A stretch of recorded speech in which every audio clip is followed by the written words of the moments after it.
sagrado. Libertad, libertad, libertad. Oíd el ruido de rotas cadenas. Vete en trono a la noble igualdad. Ya su trono dignísimo abrieron las provincias unidas del sur, y los libres del mundo responden al gran pueblo argentino. Salud al gran pueblo argentino. Salud. Y los libres del mundo responden al gran pueblo argentino. Salud. Y los libres del mundo responden al gran pueblo argentino. Salud.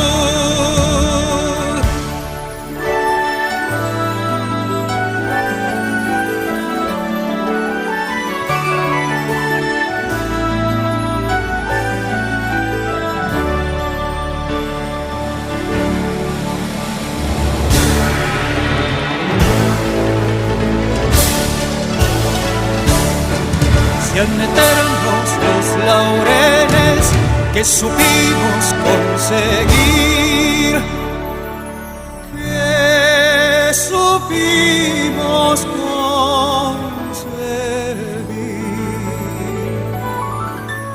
coronados de gloria divina.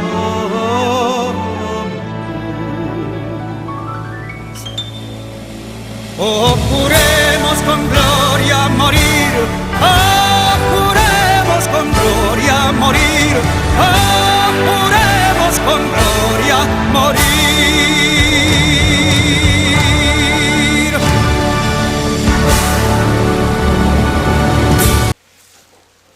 ¿Cómo están ustedes en este jueves 9 de julio, jueves patrio, archivo editado del Día de la Independencia número 504? Como habrá visto, empezamos distinto. Empezamos con recuerdos, imágenes. Usted seguramente se emocionó porque este año no pudimos estar ni en el Centro Cultural, no pudimos estar tampoco en la plaza, ni en el anfiteatro. Todos los actos de izamiento de banderas se hicieron todos virtuales y con algunas autoridades, algunos medios y nada más. Entonces, qué lindo recordar cuando teníamos la libertad de celebrar con desfiles, gauchos, banderas, escuelas, todos juntos. Bueno, ojalá eso vuelva pronto. En relación directa con el tema de historia que nos compete hoy, el profesor de historia Sergio Morel, en representación de la Fundación Junta de Historia y Patrimonio Cultural de Tanti, se hace algunas preguntas respecto a los primeros habitantes aquí en la zona y a cómo se entendían con conquistadores y colonizadores. No se lo pierda porque esto de hablar y escribir no es lo mismo. Ya va a ver. Bueno, muy bien. Esta jornada, cambiando un poquito de tema, ha iniciado con 3 grados, 4 grados bajo cero en la zona, y luego salió un solcito, pero luego vino el viento, nos trajo las nubes, nos desmejoró todo, nos destempló y nos dio ganas de quedarnos dentro de casa. ¿Qué nos dice Infoclima? estas chicas tan amables que siempre nos cuentan qué va a pasar mañana con la temperatura, los vientos, si habrá lluvias o no. La escuchamos a ella, creo que es Cecilia Acevedo, y luego volvemos. Hola a todos, ¿cómo les va para este viernes? Fin de largo para muchos. Les cuento que en relación al estado del tiempo se mantendrá muy bueno en el centro y norte del país, con cielo parcialmente nublado a despejado y temperaturas que van a aumentar. ¿Qué va a pasar en la provincia de Córdoba? Bueno, las mínimas ya no serán bajo cero. Buenas noticias para los friolentos. Miren al sur, sí se van a mantener bajas, por supuesto, entre 1 y 2 grados de mínima, con heladas durante las primeras horas del día, pero por la tarde alcanzarán desde los 17 hasta los 18 grados de máxima. Con cielo parcialmente nublado y todo al norte de la provincia de Córdoba se mantendrá despejado. Tras la sierra, mínima de 2 grados y máxima de 17, y al este y noreste de la provincia de Córdoba, mínima de 5 grados y máximas desde los 18 hasta los 19 con viento norte. Pero para más información los invito a que nos visiten en infoclima.com. Gracias a todos, hasta la próxima.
Por supuesto, un día diferente en cómo se organizan cada uno de los bloques. Miren, vamos a tener un agitando donde Jorge va a cumplir la palabra de explicar un tema, pero no va a ser Jorge. Después le digo bien cómo es esto. Luego van a venir las noticias, por supuesto, van a venir las noticias, y ahí tenemos algunas cuestiones, como por ejemplo, ¿cómo es esto de la vuelta a clase sí, vuelta a clase no? ¿Cómo es esto de que se paga o no se paga otro mes de este subsidio de emergencia? La otra cosa también es que anda por ahí el tema de lo difícil que está la sequía y el riesgo de incendio. Y ya les voy a contar algunas cosas. Bueno, hay muchas más cosas entre lo local y lo nacional. Y luego, ahí nomás seguimos con las noticias, pero ya no soy yo, ya es Nico Mason, deportísimo, y bueno, él sigue dando las noticias que tienen que ver con el deporte. Y pronto vamos a tener un bloque nuevo. Y ahí va a estar don Gonzalo Pulido Posner, que no sé si va a venir con nombre completo o con seudónimo, eso no lo sé todavía, pero nos va a hablar de juegos, de cine, de música. Así que una vez a la semana vamos a estar súper informados también sobre esta temática, que hay una gran cantidad de audiencia que seguramente, de telespectadores, que seguramente lo van a seguir, porque él ya tiene su blog, ustedes ya lo conocen, ya lo van a ver. Y a posterior, esto es, le estoy contando a futuro. En las entrevistas viene el profesor Sergio Morel. Ya le adelanté un poco sobre ese tema, así que no lo voy a cansar al respecto. Muy bien, así que comencemos el programa nomás.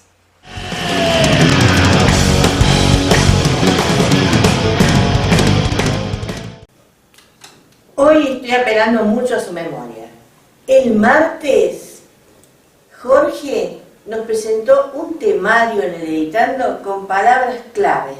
como producción, Producto Bruto Interno, y dijo que nos prometía explicar el cálculo del Producto Bruto Interno, cómo es que se llega a dar un número para ese producto. Bueno, estuvo buscando y encontró cómo. Hoy no lo va a ver a Jorge en el escritorio, hoy lo va a ver al doctor Julián Pavón Morote, profesor de la Universidad Politécnica de Madrid, un especialista en el tema. Mire que para que Jorge deje su lugar en el escritorio tiene que saber mucho este doctor. Así que los invitamos a pasar al escritorio hoy con un doctor de Madrid.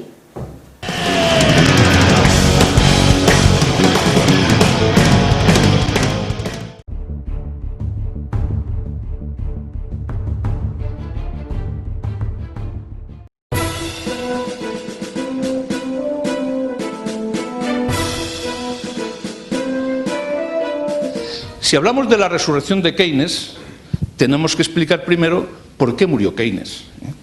Y para ello vamos a basarnos en cuáles fueron las aportaciones fundamentales de Keynes a la política económica. La base de la política económica keynesiana está basada en la consideración de que la variable fundamental que mueve la actividad económica es lo que él identificaba como la demanda global. Y esa demanda global está formada por la demanda de bienes de consumo de las familias, por la demanda de bienes de inversión de las empresas, por la demanda del sector público a través del gasto público y por la demanda de los mercados internacionales a través de las exportaciones. Esta sencillita fórmula de un economista que nace en 1883, curiosamente el mismo año en que nace otro magnífico economista, digamos, a nivel mundial, como es Schumpeter, o sea, realmente Schumpeter y Keynes nacen en el mismo año, pues realmente de hecho escribe en 1936, de infausta memoria para, digamos, nuestra historia, pues escribe su teoría general. Y entonces lo que plantea básicamente es cómo con esta formulita tan elemental se pueden combatir los dos problemas fundamentales de cualquier economía, que son el desempleo y la inflación. ¿Y qué es lo que dice Keynes respecto de cómo combatir el desempleo? Pues que para combatir el desempleo se produce fundamentalmente por una insuficiencia en esta demanda global. Lo que hay que hacer es subir la demanda global. ¿Y cómo se sube la demanda global? Pues estimulando el consumo. Y para estimular el consumo, ¿qué hay que hacer? Pues bajar los impuestos, bajar las tasas, en este caso los impuestos directos, con lo cual las familias tienen más dinero para consumir. O bajar los tipos de interés, bajar el coste del dinero para que los empresarios inviertan más, o aumentar el gasto público a través de la administración pública, los presupuestos generales del Estado, para que se hagan más escuelas, más hospitales, etc. Y fomentar las exportaciones mediante una disminución del tipo de cambio. Estas son, digamos, las recetas básicas para combatir el desempleo. ¿Y para combatir la inflación? Pues lo contrario, la inflación se debe a que realmente la demanda es excesiva. Los precios suben porque sube la demanda. Y entonces lo que hay que hacer es articular medidas para controlar esta demanda global, bajar la demanda global. Y para bajar la demanda global, ¿qué hay que hacer? Pues bajar el consumo. ¿Cómo? Subiendo los impuestos. Bajando la inversión, subiendo los tipos de interés. Disminuyendo el gasto público, que es el que hacen las administraciones, y promoviendo una elevación del tipo de cambio. Y entonces Keynes, además, plantea que el desempleo y la inflación no pueden coexistir. Porque, lógicamente, si el desempleo se debe a una insuficiencia de demanda, con una insuficiencia de demanda los precios tienden a bajar. Luego, desempleo con deflación. Ese era el modelo de Keynes. Si hay exceso de demanda, porque hay inflación, el exceso de demanda tira de la oferta y la oferta tira del empleo. Por lo tanto, realmente no puede haber inflación con desempleo. O sea, realmente, de hecho, esta situación es antinómica. Bueno, pues estas recetas keynesianas funcionaron perfectamente desde 1945 hasta 1973. ¿Y qué es lo que ocurre en 1973? Pues la crisis del petróleo. Y en la crisis del petróleo, ¿qué es lo que ocurre? Pues que por primera vez en la historia económica moderna van a coexistir desempleo e inflación, cosa que no había previsto Keynes.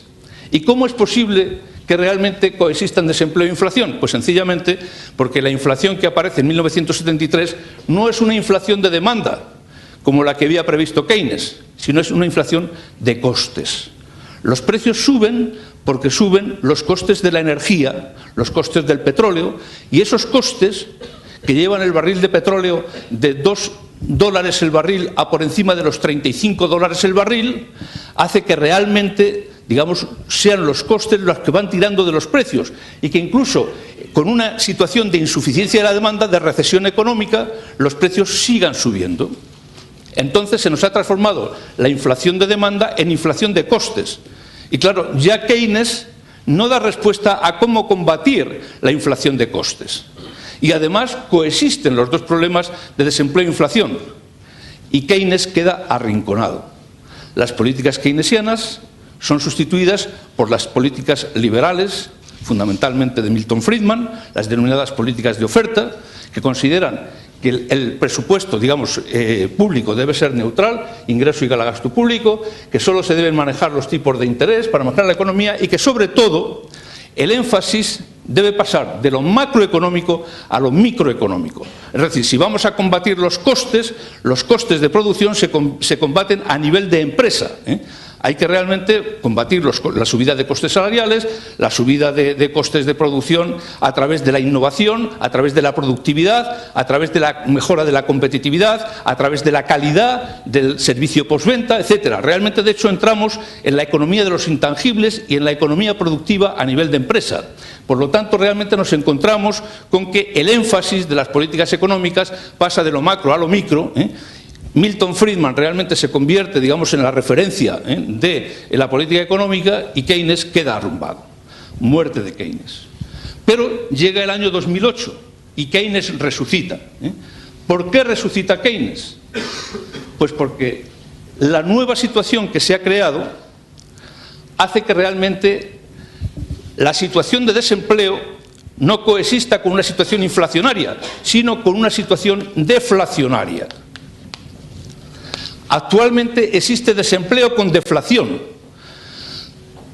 El paro coexiste con una bajada de los precios y la deflación puede ser tan peligrosa como la inflación. Porque realmente la deflación, si realmente genera una expectativa de que los precios van a ir bajando, se demora el consumo y además los precios pueden bajar tanto que bajen por debajo de los costes de producción y entonces si los precios bajan mucho las empresas entran en pérdidas y realmente de hecho se corre un riesgo económico extraordinario.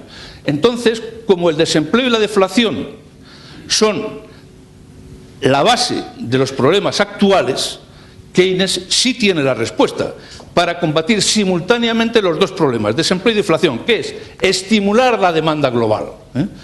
Y entonces las recetas están claras. Si lo que tenemos que hacer es estimular la demanda global, pues entonces vamos a bajar impuestos, vamos a bajar tipos de interés, vamos a subir el gasto público y vamos a procurar una disminución de nuestro tipo de cambio para hacer más competitivas las exportaciones. Y estamos matando dos pájaros de un tiro.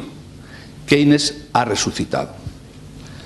¿Cuáles son, y con esto voy a terminar ya, las limitaciones del modelo keynesiano en estos momentos? Pues las que estamos viendo en España, que realmente no es lo mismo luchar como ocurría en la época anterior de Keynes, donde el problema fundamental era la inflación, porque durante los años 50 y 60 había una situación práctica de pleno empleo, porque luchar contra la inflación exige medidas presupuestarias, como veis, de subida de impuestos y bajada del gasto público. Por lo tanto, realmente, de hecho, se trata de presupuestos restrictivos, disciplinar el gasto público y aumentar impuestos. No hay déficit público, no hay deuda pública. Sin embargo, si vamos a luchar contra el desempleo y la inflación, el problema está en que con la bajada de impuestos y la subida del gasto público, estamos generando déficit público y deuda pública. Y además, en la situación actual, países como España, todos los integrantes de la Unión Europea, ya no pueden utilizar los instrumentos de política monetaria que utilizaba antes Keynes, porque ya España no tiene control ni sobre los tipos de interés ni sobre el tipo de cambio. Por lo tanto, los únicos instrumentos de política económica de que dispone en estos momentos un país de la Unión Europea son los instrumentos fiscales, impuestos y gasto público. Y claro, si realmente viéramos un mundo independiente y España no estuviera en el euro ni estuviera en la Unión Europea, pues posiblemente pudiéramos indefinidamente mantener una política de bajada de impuestos y subida del gasto público, aumentando el déficit y aumentando la deuda pública indefinidamente. Pero estamos en el euro y hemos firmado un pacto de estabilidad. Y esto supone que realmente, de hecho, la Unión Europea nos obliga a disciplinar nuestro gasto público y nuestra deuda pública. Y entonces realmente no podemos utilizar políticas expansivas desde el punto de vista fiscal indefinidamente. Y esto es lo que realmente el escenario en el que actualmente nos encontramos. O sea, desde el punto de vista del empleo, con un 20% prácticamente de desempleo, España necesitaría políticas expansivas sostenidas en el tiempo, con bajadas de impuestos y subida del gasto público para estimular la economía. Pero la pertenencia a la Unión Europea limita esas posibilidades y ya estamos viendo cómo realmente estamos recibiendo toques de atención por parte de la Unión Europea. Luego ampliaremos este tema a través de la intervención de don Antonio López Istúriz, diciendo, oiga, las políticas expansivas pueden funcionar durante un tiempo determinado, 2 años, pero realmente no se pueden mantener indefinidamente, porque hay que volver a la disciplina económica y el déficit público no debe superar, de acuerdo con los pactos de estabilidad, el 3% y la deuda pública el 60%. Y resulta que este año nos vamos ya casi al 12% de déficit público en España. Entonces realmente nos encontramos con un desempleo al que habría que aplicar unas medidas de carácter expansivo de acuerdo con la política keynesiana, pero donde realmente el despilfarro económico realizado en el gasto público durante los años anteriores, con medidas como lo de los 400 euros o como las medidas del cheque bebé, pues realmente están haciendo que se nos haya disparado el gasto público. Ahora tengamos que disciplinarnos y entonces observáis que si realmente, de hecho, lo que tenemos que hacer ahora, de acuerdo con la Unión Europea, es subir impuestos y bajar gasto público, ¿qué es lo que estamos generando? Más desempleo. Y esta es, digamos, este es el nudo gordiano en el que se encuentra sumido en estos momentos la economía española, de difícil solución, porque realmente, de acuerdo con la ortodoxia económica, tendríamos que tener políticas expansivas, pero de acuerdo con nuestros compromisos con la Unión Europea, tenemos que tener políticas restrictivas. Y aquí ya, hasta aquí llega la teoría, ahora llega la política. ¿De acuerdo?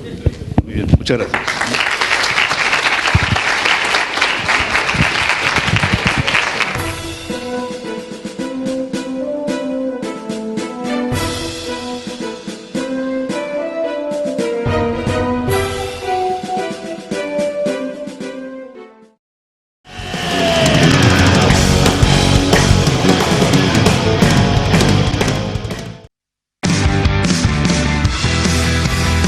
En el Quincho seguimos bajando todos los precios por mayor y por menor. Banana, manzanas verdes y rojas, mandarinas, limones, pomelo, pera, naranja criolla y de ombligo, zapallito, tomate, calabacín, todo a 43,90. Y cada día son más los que eligen nuestros bolsones de frutas y verduras a 250 y 270 pesos. Además, 5 kilos de papas, 100 pesos y muchas ofertas más en el Quincho, San Martín 300. Puede que tenga que cambiar alguna interpretación sobre el fenómeno fijo que me tocó vivenciar.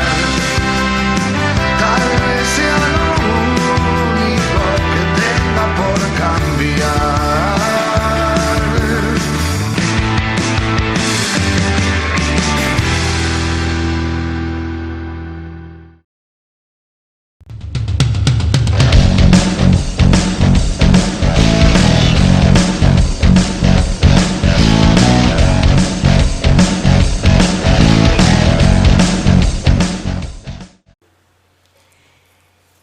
el bloque de noticias vamos a comenzar respondiendo algunas preguntas con titulares emitidos hoy por los medios de la ciudad de Córdoba.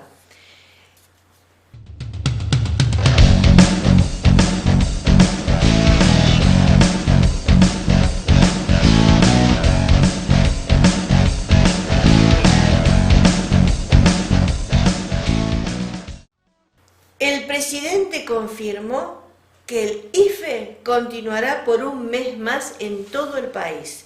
Lo dijo en la reunión por videoconferencia con los gobernadores, en la que anunció detalles, además, sobre la negociación de la deuda externa.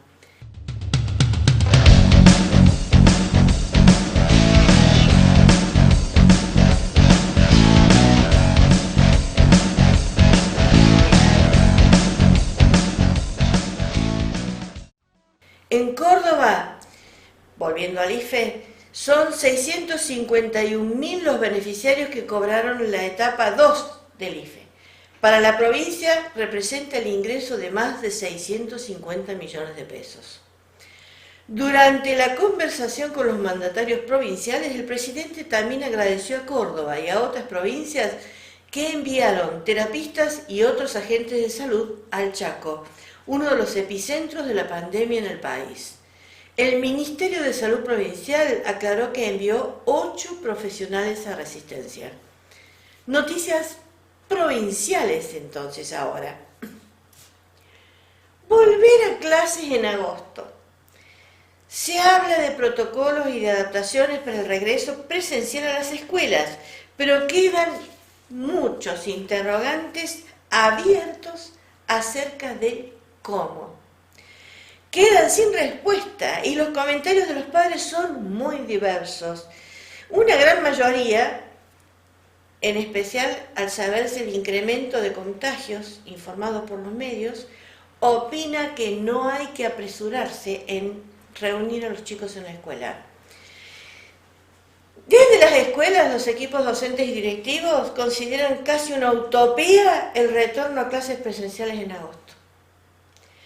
El panorama es complejo y aunque la teoría parece estar bien desarrollada y los protocolos nacionales ya aprobados, falta socializar la guía de actuación provincial que hace tiempo que está lista, pero guardadita en un despacho.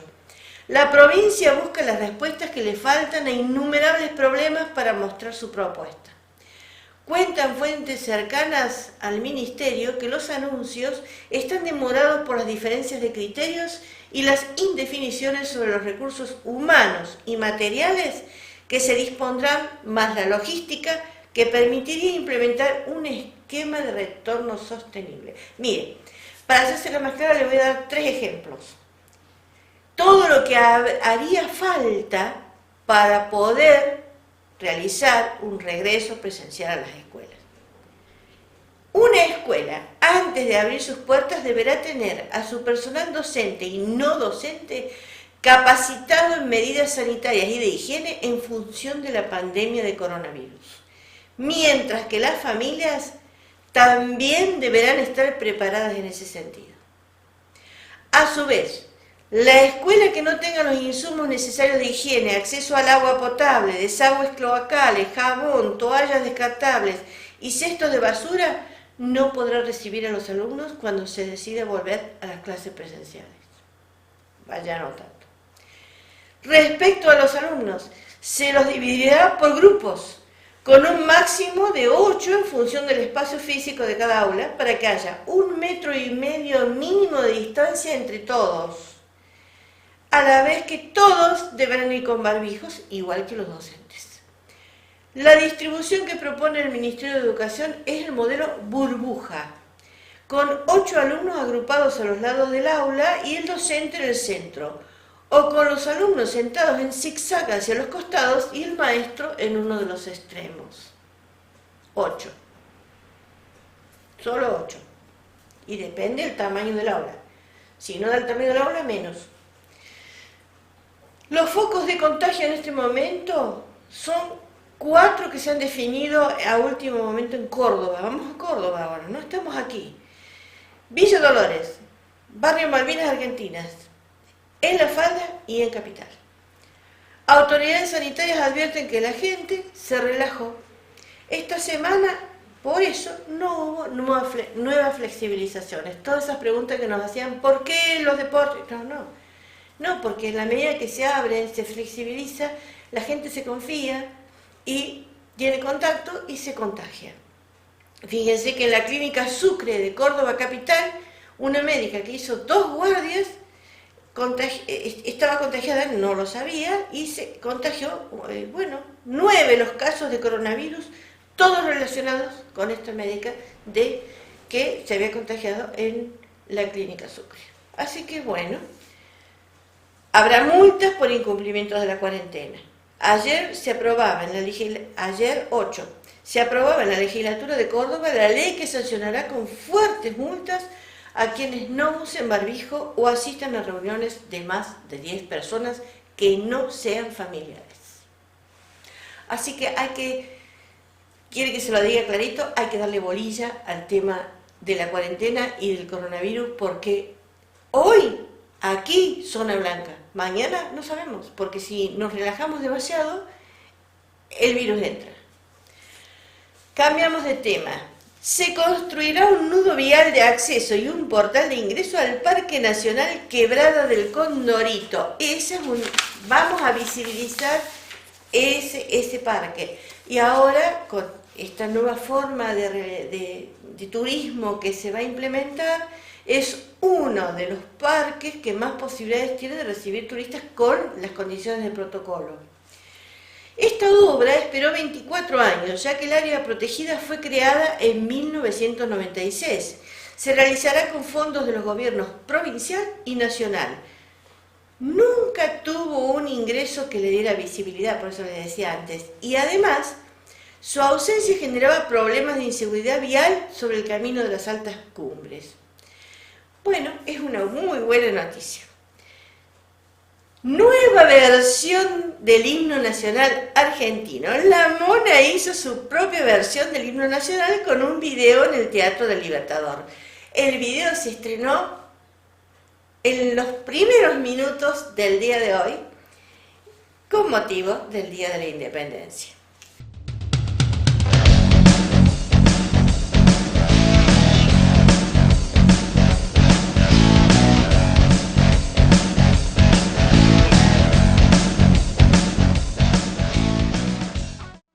Alerta por condiciones meteorológicas de peligro para el desarrollo de incendios forestales. Los bomberos avisan. Hoy no tenemos parte de alarmas, pero sí este aviso, que es muy importante, se ha emitido hoy. Tiene vigencia desde hoy hasta mañana. Entonces hay que atender condiciones de peligro, alto peligro para el desarrollo de incendios forestales.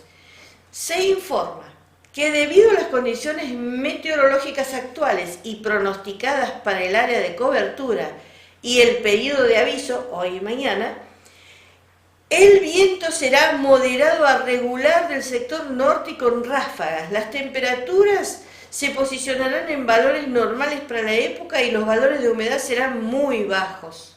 Mayor peligro de incendio. El viernes mañana, por la mañana se prevé que el viento rote al sector sur con ráfagas, como nos decía Infoclima hace un rato. Se mantiene el índice de peligro de incendios forestales en un rango muy alto. Así que, cuidado con eso, no olvidarse, no tirar colillas, no dejar brasas prendidas, ahora que todos tenemos la brasita del hogar, apagar muy bien las brasas, enterrarlas y mojarlas. Es así. Y para cerrar las noticias locales del día de hoy, les voy a contar que utilizando como población a las familias de ambos colegios secundarios de Tanti, estudiantes de la Facultad de Ciencias Naturales, futuros biólogos de la Universidad Nacional de Córdoba, hicieron una encuesta virtual sobre el conocimiento que tiene la población acerca de la flora autóctona versus la ornamental, esta que consideramos invasora, ¿no? ¿Qué conocemos sobre esto? Y lo resumieron los resultados de esta encuesta lo han resumido en un video que vamos a ver a continuación. Inmediatamente, apenas termina el video, seguimos con las noticias. No se vayan, pero ya las noticias son deportivas y nos las dice Nico Mason en Deportísimo. ¿Sabías que plantar un árbol en tu patio puede tener un gran impacto sobre el bosque nativo? Ya que este puede reproducirse y dispersarse por su fruto o semilla, tanto por el viento, el agua o los animales. Si la especie que plantamos es exótica, puede comportarse como invasora, expandirse muy fácilmente y causar graves problemas al ecosistema, como el desplazamiento de especies nativas, el gran consumo de agua que conlleva a sequías y la pérdida y distorsión de la identidad cultural, como así también la alteración del paisaje autóctono, volviéndolo muy monótono. Pero si el árbol que plantamos es nativo, este también puede expandirse y ayudarnos con la conservación y posible expansión del bosque nativo, con todos los beneficios que esto trae, tanto para el ecosistema en general como para nosotros. En las encuestas que realizamos en Tanti, encontramos que mucha gente reconoce bien a las principales especies nativas de nuestra localidad, pero también encontramos que hay mucha confusión, ya que algunas exóticas son consideradas dentro del grupo de nativas, así también como algunas nativas son consideradas exóticas. Las principales especies exóticas e invasoras que encontramos en la localidad son siempreverde, paraíso, varias especies de pino, grataeus, eucaliptus, acacia negra y blanca, cafeto y zarzamora, que si bien existe una especie nativa, la que predomina en la localidad es la especie invasora. Por otra parte, en un relevamiento que hemos realizado sobre la vegetación nativa actual de Tanti, nos encontramos con una situación muy delicada. Las especies exóticas predominan por sobre las nativas, estando nuestros árboles y arbustos relegados a las zonas menos pobladas y alejadas de los arroyos, ya que donde hay agua, las nativas no pueden crecer porque las exóticas tienen más ventaja. Las principales especies nativas de la zona son el coco, el espinillo común, el espinillo negro, el guindillo, el manzano del campo, el molle de beber, el molle incienso, el palo amarillo, el piquillín, el romerillo, el tala, la tola tola y el sombra de toro, que fue el menos reconocido como especie nativa dentro de las encuestas. Por otro lado, nos parece muy importante destacar que si bien en nuestra localidad estamos acostumbrados a hablar de monte nativo, esta situación está dada principalmente, como venimos hablando, por la introducción de especies invasoras, así también como la tala y los incendios forestales, ya que por las condiciones que Tanti presenta, tanto climáticas como de altura, es posible el desarrollo de un bosque serrano en la localidad, como podemos ver en algunos sitios aislados que son considerados hoy reservorio de bosque nativo. Creemos que no se puede valorar y proteger lo que no se conoce. Por eso te dejamos algunas infografías que realizamos para que conozcas un poco más de nuestras plantas nativas.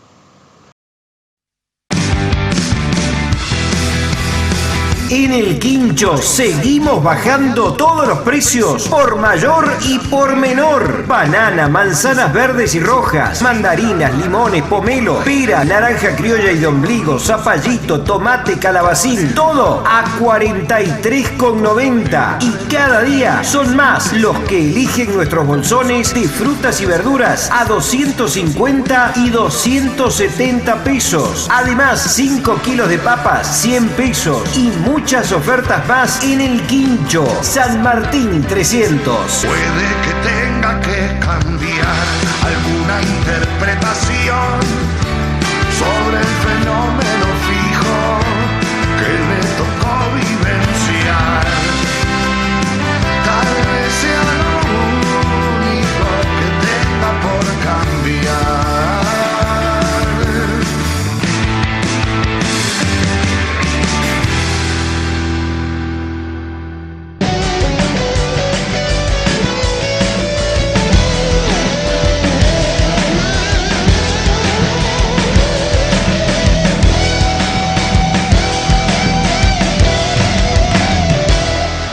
Hola, muy buenos días, buenas tardes, buenas noches. Hace tiempo que no hacíamos este saludo y me lo estaban reclamando. Me están reclamando mucho últimamente.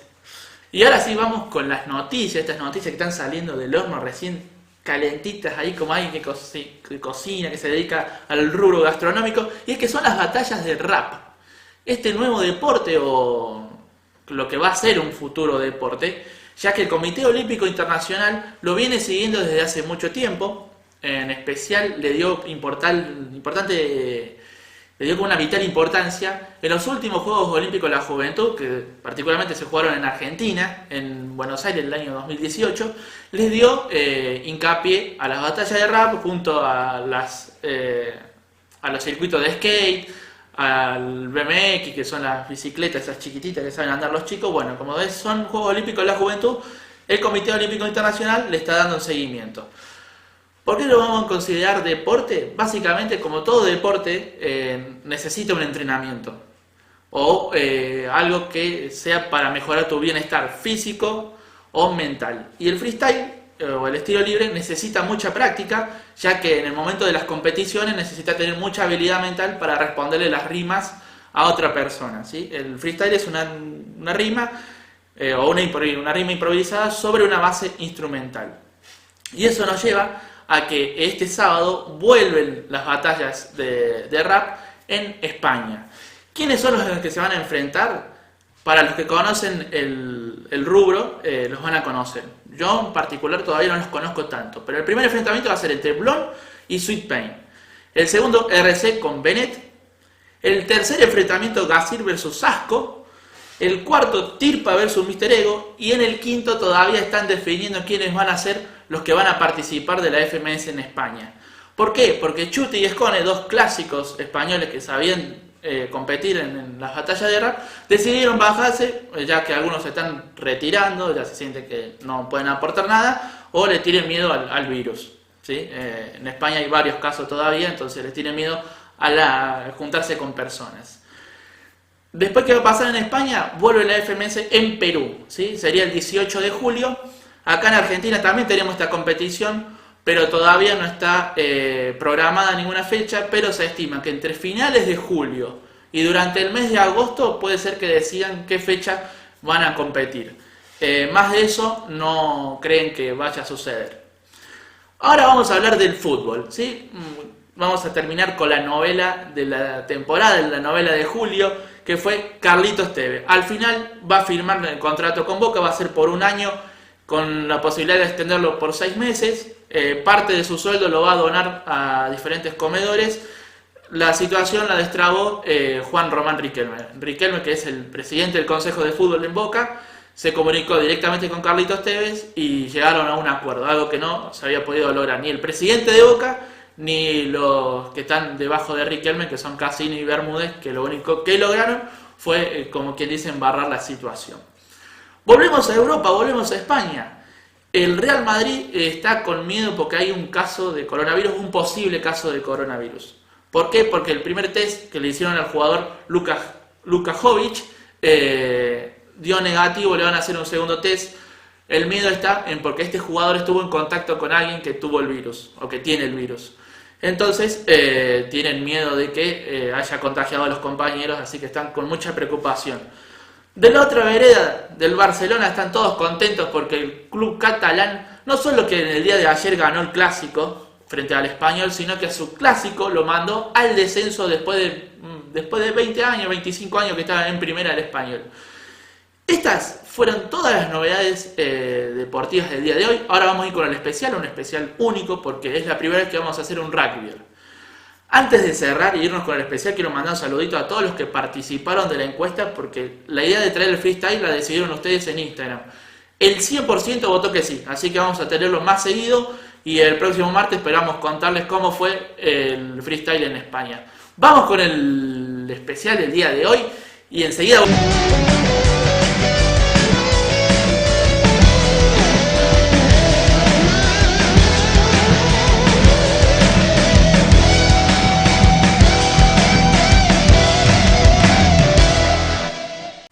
Y ahora sí, continuamos con el especial del día de hoy y traemos, como dijimos hace un ratito, a una persona muy importante dentro del mundo del deporte, el señor Hugo Porta. El que no lo conozca es un ex rugbyer, se desempeñó como apertura, fue conocido en su época por su excelente juego con el pie, precisión, eficiencia, potencia, habilidad para distribuir el balón y visión de juego.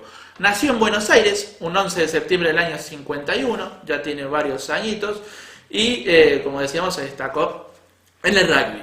Pudo haber sido jugador de fútbol, le encantaba este deporte, incluso se llegó a probar en las inferiores de River, pero decidió apostar por el rugby. Jugó durante más de 20 años en el club patrocinado por el Banco Nación de la Argentina, Club Atlético Banco de la Nación Argentina, así se llama, durante más de 20 años. En más de 50 partidos formó parte de la selección argentina, obteniendo muy lindos resultados. Uno de ellos es muy recordado, un 18-18 en rugby contra Francia. Argentina venía de 14 derrotas consecutivas contra el país europeo. Lograron este primer empate y en el siguiente partido le lograron ganar a Francia, ambos con la gran habilidad de Porta. También en esta serie de partidos con la selección argentina llegó a lograr un empate con los All Blacks, con los rugbyers que son considerados como los mejores del mundo.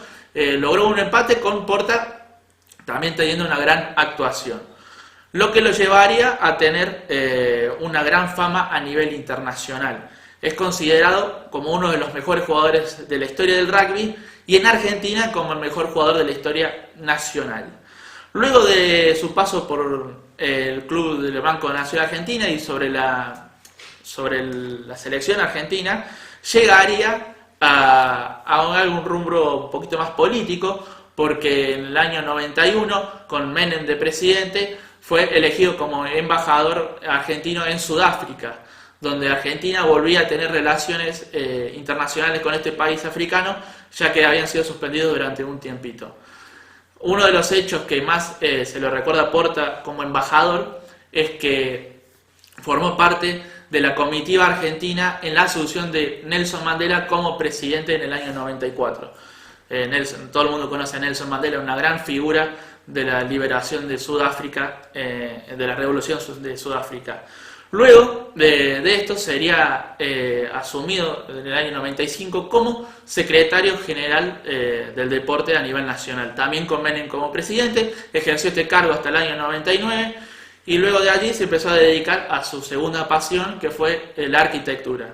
Se recibió de arquitecto y está trabajando hoy en día de eso, más allá de que presidió varias empresas, entre ellas están las que formó con su padre, o la que formó su padre en el año 45, fue director, hoy en día ya no lo es, y casi que se dedica solamente a la arquitectura. Está viviendo actualmente con su esposa, ahí le voy a decir el nombre, Analía, con su esposa en la ciudad de La Lucila, provincia de Buenos Aires, y sus hijos, Mariano y Luciana. Otro detalle sobre Hugo Porta es que en el año 97 fue incluido en el Salón de la Fama del Rugby y el presidente de la República Francesa lo distingue como gran oficial de la Orden Nacional del Mérito. Recordemos que hace un ratito les dije que contra Francia tuvo muy buenas actuaciones, siendo la figura de la primera victoria de los Pumas sobre este país europeo. Este fue el especial del día de hoy, de un rugbyer que yo desconocía, porque yo de rugby no sé mucho, estoy aprendiendo del deporte y eso hace que vayamos conociendo nuevos deportistas y nos vayamos abriendo más en el mundo del deporte. Espero que les haya gustado. Nosotros nos vamos a estar reencontrando, si Dios quiere, en el próximo programa. Estén atentos a las redes, probablemente hagamos otra encuesta en Instagram sobre los próximos especiales que hagamos. Y más los que le mandan a Jorge, vamos a ir intercalando entre los que votan por redes sociales y los que piden por mensajito. Les mando un abrazo, tengan mucho cuidado con el frío, por más que estemos todos en casa, el frío puede hacer mal y que genera otras enfermedades, así que cuidémonos. Nos vamos despidiendo y hasta la próxima.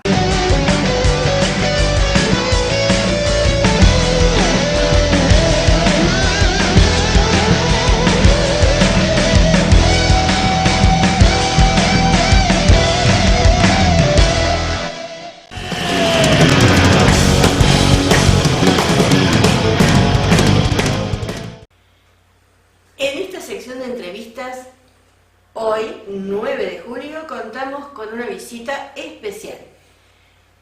Ustedes habrán visto en las redes sociales que la Fundación Junta de Historia y Patrimonio Cultural de Tanti ha estado publicando cada día un artículo diferente para hacer un aporte a esta fecha, a esta semana, que bueno, 9 de julio, Día de la Independencia, ¿cómo que no? Uno de los que ha publicado es el profesor de historia, señor Sergio Morel. Ya le iba a cambiar el nombre, Sergio Morel, aquí con nosotros. ¿Cómo está Sergio?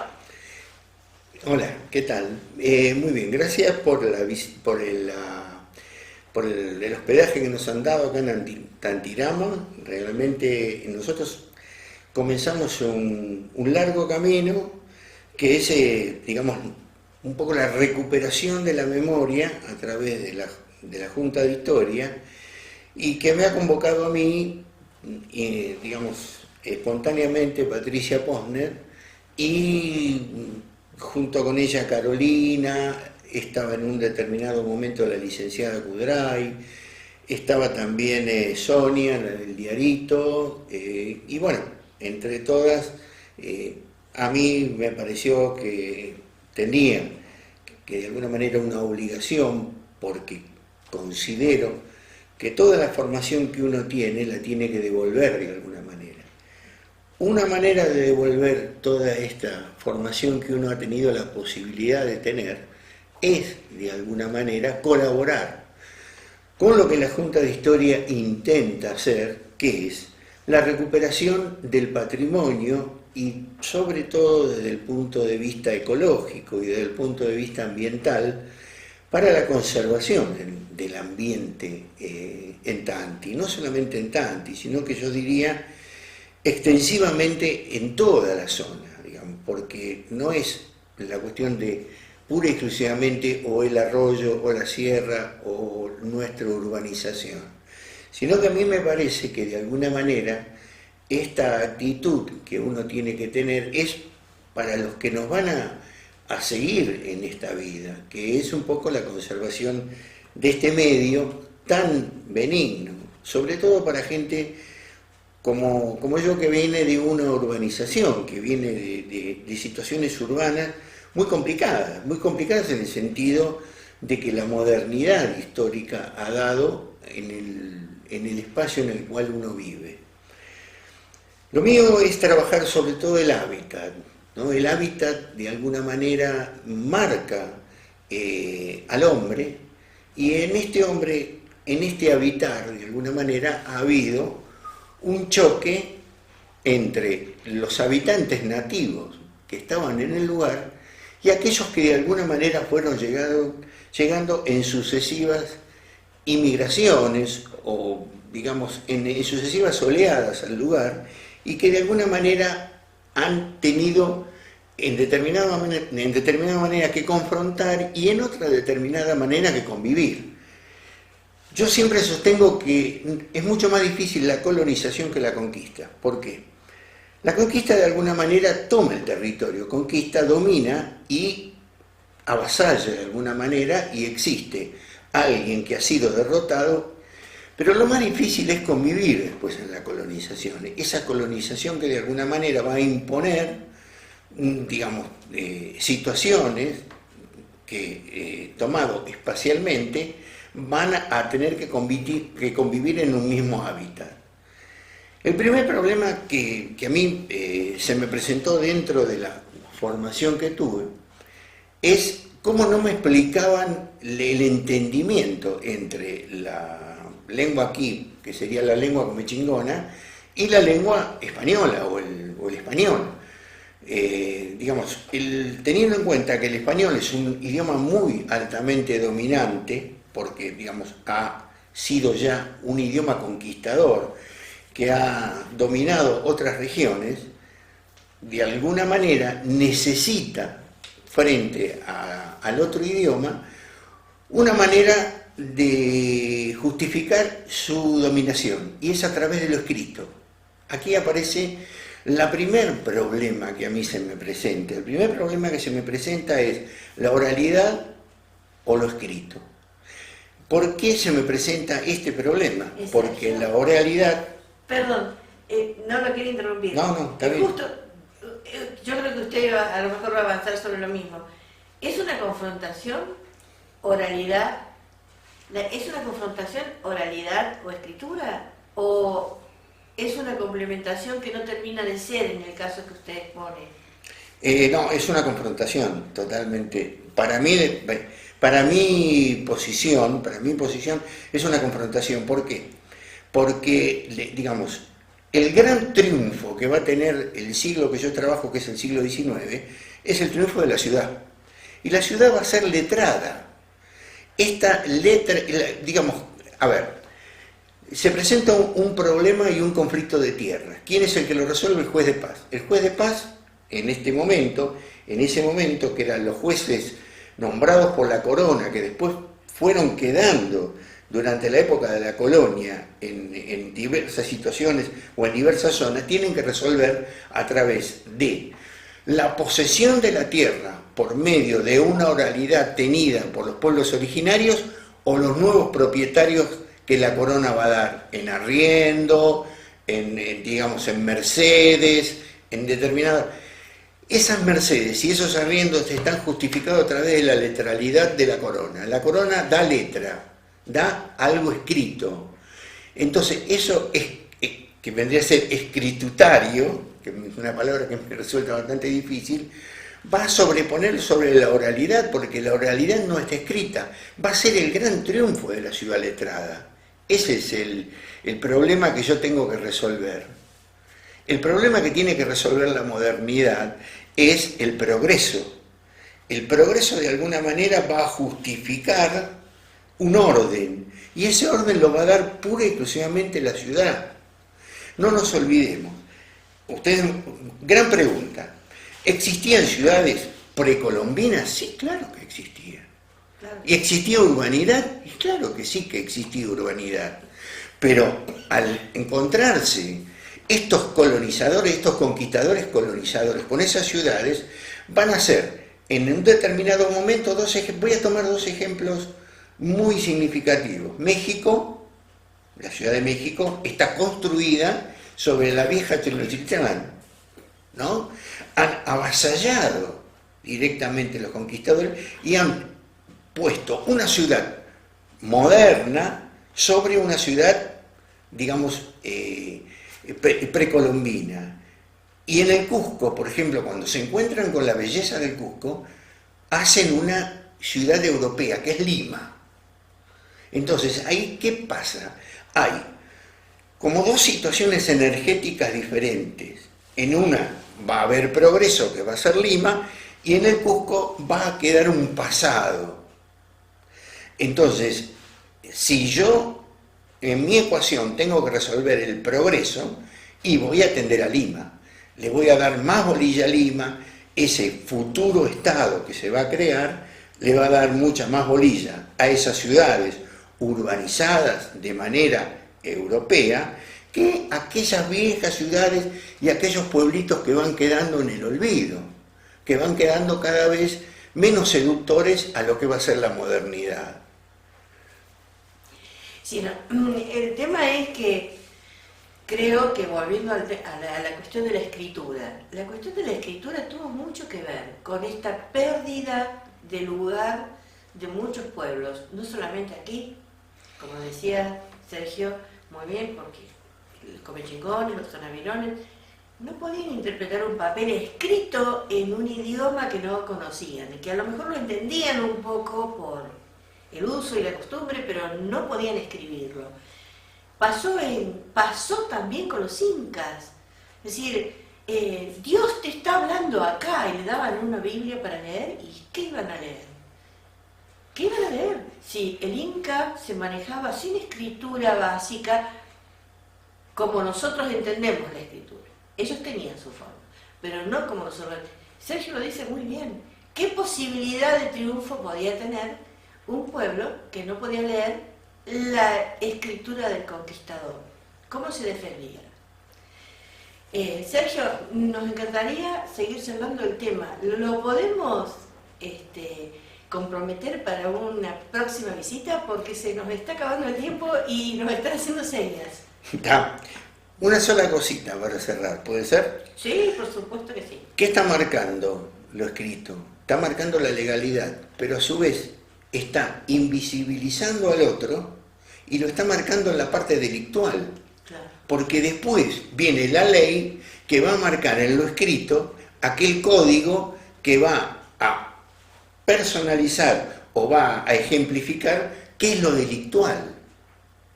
Esto es el pre-fundamento de la propiedad privada. Así es. Nuestras PIRCAS acá lo marcan, ¿no? Y muchas gracias. La verdad que realmente muy cómodo y me sentí realmente muy cómodo y muchísimas gracias. No, gracias a usted y quedó comprometido, así que lo esperamos en la próxima. Enseguida volvemos.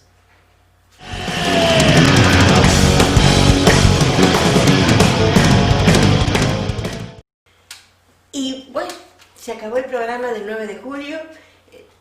Parece increíble, ¿no? Cuando empezamos a armar la idea del programa era como que faltaba mucho y ahora ya nos estamos yendo. Es así, es la vida de la televisión. ¿Qué va a hacer? Todo pasa, pero no importa. Si usted se quedó con ganas de volver a ver algo del programa de hoy, lo puede ver en YouTube, en el canal Tantirama. Se llama así, usted pone Tantirama y es el único que va a aparecer, no hay otro canal que tenga ese nombre. ¿Y la repetición? Y la repetición será mañana, gracias señor director, siempre me olvido que se repite siempre que quiere, se va a repetir mañana a las 13 horas. ¿Bien? Bien. Y siempre quiere y las cuestiones técnicas quieren, pero generalmente quiere, así que usted lo puede esperar. ¿Cómo se comunica con nosotros? Mire, teléfono fijo 498-339, teléfono celular 351-386-3280, otro celular 3541-235-420 y todas las redes sociales. Estamos en Instagram, estamos en Twitter, miren, ya cansamos ya de tanto estar. En Facebook, por supuesto. Así que los esperamos en el 505, que será el martes que viene.